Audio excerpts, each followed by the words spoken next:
क्या कृषि कानूनों की तरह अग्निपथ योजना को भी वापस लेगी मोदी सरकार? चलिए जानते हैं आज के इस वीडियो में, लेकिन उससे पहले आप हमारे चैनल को सब्सक्राइब कर लीजिए ताकि हमारा हर लेटेस्ट वीडियो ऐसे ही आप तक पहुंचता रहे। युवाओं का कहना है कि 4 साल बाद वे कहां जाएंगे। विरोध प्रदर्शन कर रहे युवाओं की दलील है कि 17.5 साल की उम्र में अग्निवीर बनने वाले युवाओं के पास ना तो कोई प्रोफेशनल डिग्री होगी और ना ही कोई विशेष योग्यता। ऐसी स्थिति में अग्निवीर सेवा से बाहर होने के बाद छोटी मोटी नौकरी करने पर बाध्य होगा। सेना में भर्ती के लिए मोदी सरकार की महत्वाकांक्षी अग्निपथ योजना के विरोध में छात्रों का आंदोलन देश भर में फैल गया है। छात्र उग्र और हिंसक प्रदर्शन कर रहे हैं। बड़े पैमाने पर आगजनी भी हुई है। कई रेल और बसें जलाई गई हैं। अब तक अकेले रेलवे की 200 करोड़ से ज्यादा की संपत्ति नष्ट की जा चुकी है। छात्र सरकार से इस योजना को वापस लेने की मांग कर रहे हैं। विपक्षी दलों में कांग्रेस से लेकर आम आदमी पार्टी तक सरकार से योजना वापस लेने की मांग कर रही है। ऐसे में सवाल उठता है कि क्या भारी विरोध के बाद मोदी सरकार कृषि कानूनों की तरह अग्निपथ योजना को भी वापस लेगी? हालांकि अग्निपथ योजना के खिलाफ देश भर में छात्रों के गुस्से को ठंडा करने के लिए मोदी सरकार की तरफ से लगातार कोशिशें जारी हैं। रक्षा मंत्रालय ने पहले भर्ती की उच्चतम आयु सीमा में 2 साल की छूट देने का ऐलान किया था। अब इसे 5 साल तक बढ़ा दिया गया है। रक्षा मंत्री राजनाथ सिंह ने अग्निवीरों को सस्ते दरों पर कर्ज की सुविधा दिए जाने का ऐलान किया है। केंद्रीय गृह मंत्रालय ने इस योजना को लेकर बड़ा ऐलान किया है। गृह मंत्रालय ने अब केंद्रीय आर्म्ड पुलिस फोर्स और असम राइफल्स की भर्ती में अग्निवीरों को 10% आरक्षण देने का ऐलान किया है। युवा और खेल मंत्री अनुराग ठाकुर ने कहा है कि उनका मंत्रालय भी 4 साल की सेवा के बाद अग्निवीरों के लिए कुछ करने पर विचार कर रहा है।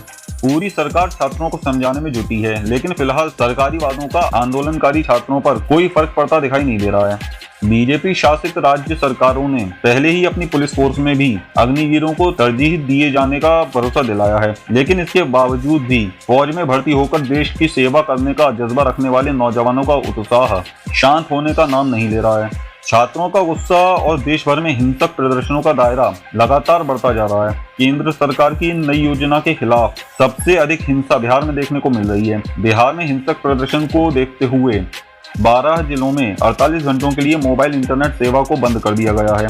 बिहार में कई ट्रेनें जलाई गईं।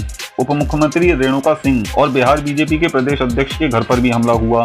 बीजेपी और जेडीयू गठबंधन में दरार पड़ती दिख रही है। बिहार से शुरू हुआ आंदोलन देश के दर्जन भर से ज्यादा राज्यों में फैल गया है। नौजवान सड़कों पर निकलकर इस योजना के खिलाफ हिंसक प्रदर्शन कर रहे हैं। देश भर में छात्रों के उग्र प्रदर्शन के बीच मोदी सरकार पर अग्निपथ योजना को वापस लेने का राजनीतिक दबाव बढ़ता ही जा रहा है। कांग्रेस के पूर्व अध्यक्ष राहुल गांधी ने सबसे पहले सरकार से इस योजना को वापस लेने की मांग की थी। शनिवार को राहुल ने तंज कसते हुए कहा कि मोदी सरकार को माफी वीर बनकर इस योजना को वापस लेना पड़ेगा। कांग्रेस नेता राहुल गांधी और प्रियंका गांधी ने एक बार फिर मोदी सरकार को घेरा है। कांग्रेस नेता राहुल गांधी ने कहा कि 8 सालों से लगातार बीजेपी सरकार ने जय जवान जय किसान के मूल्यों का अपमान किया है। मैंने पहले भी कहा था कि प्रधानमंत्री जी को काले कृषि कानून को वापस लेना पड़ेगा। ठीक उसी तरह उन्हें माफी वीर बनकर देश के युवाओं की बात माननी पड़ेगी और अग्निपथ को वापस लेना ही पड़ेगा।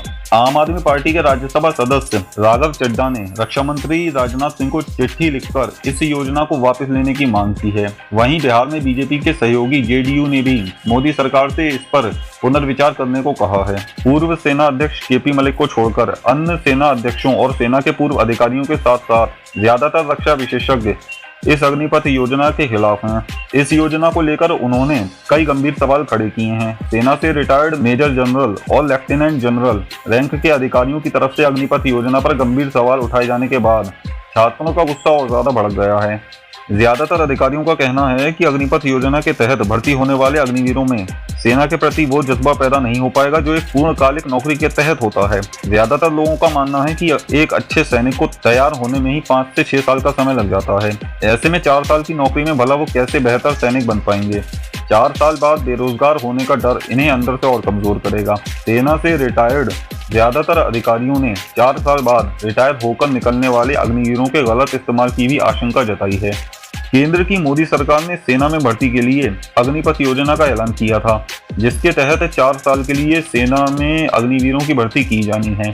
इसमें से 25% अग्निवीरों को स्थायी काडर में भर्ती कर दिया जाएगा। योजना के मुताबिक 4 साल की सेवा पूरी करने के बाद 75% अग्निवीरों को सेवा निधि देकर सेवा से मुक्त कर दिया जाएगा। वहीं इस योजना के तहत उम्मीदवारों की आयु अभी तक 17.5 साल से लेकर 21 साल तक निर्धारित की गई थी।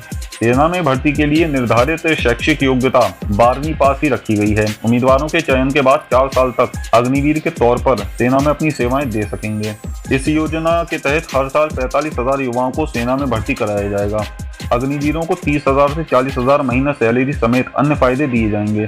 4 साल बाद जो अग्निवीर बाहर होंगे उन्हें सेना निधि पैकेज के तहत टैक्स फ्री करीब 12 लाख रुपए एक मुश्त दिए जाएंगे। देश भर में सेना में भर्ती की नई योजना का जबरदस्त विरोध हो रहा है। दरअसल युवा वर्ग सरकार की इस नीति से खुश नहीं दिखाई दे रहा है। युवाओं की मांग है कि सेना में 4 साल की सेवा में ट्रेनिंग और छुट्टियां मिला दें तो सर्विस केवल 3 साल की ही रह जाती है। ऐसे में हम देश की रक्षा कैसे करेंगे?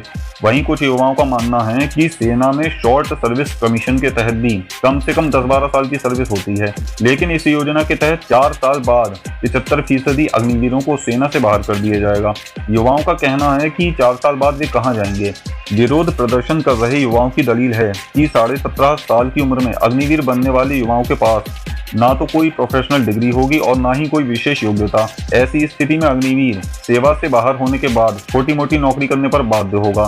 प्रदर्शनकारी युवाओं की मांग है कि सरकार तुरंत प्रभाव से इस योजना को वापस ले, साथ ही सरकार लंबे समय से सेना में बंद पड़ी भर्ती को दोबारा खोले।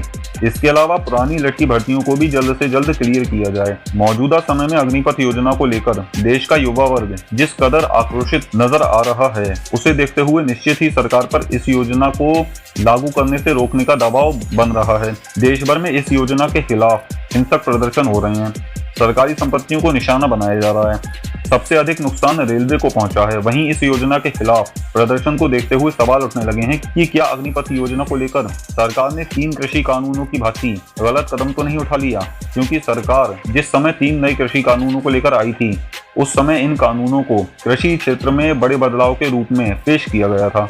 लेकिन सरकार की घोषणा के 1 साल बाद तक देश का किसान सड़कों पर आंदोलन करता रहा। आखिर हार मानकर सरकार को 1 साल बाद 3 कृषि कानूनों को वापस लेना ही पड़ा। अग्निपथ योजना को लेकर कुछ ऐसे ही हालात देश में इस समय दिखाई दे रहे हैं। सरकार इस नई नीति को सेना में एक बड़े रिफॉर्म के तौर पर देख रही है। वहीं युवा सरकार की इस नीति के खिलाफ सड़कों पर प्रदर्शन कर रहे हैं। ऐसे में ये सवाल महत्वपूर्ण हो जाता है कि क्या चौतरफा दबाव में मोदी सरकार अपनी इस महत्वाकांक्षी योजना को वापस लेगी? चलिए आज का वीडियो यहीं समाप्त करते हैं। मिलते हैं अगले वीडियो में।